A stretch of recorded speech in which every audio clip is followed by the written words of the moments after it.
Mana? Belaki.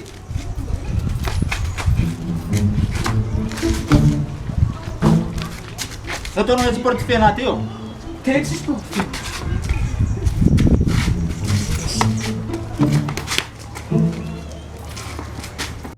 Portfel aja pet ketinja. Kijk eens goed.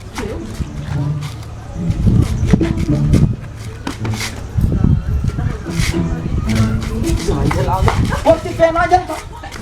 Dia belas lah. Dia belas lah.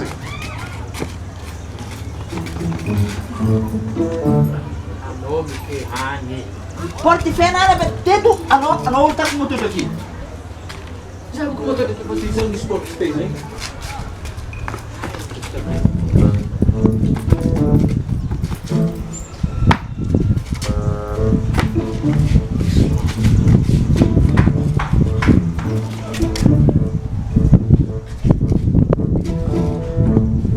Apa ano portfel aja ya? Ano portfel?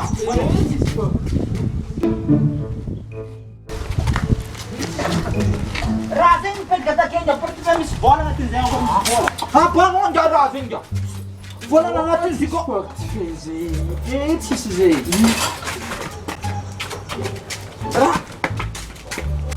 Razing di pet kata zam de lista daw ta razing pet kata mis bola sang sang natin saya ko.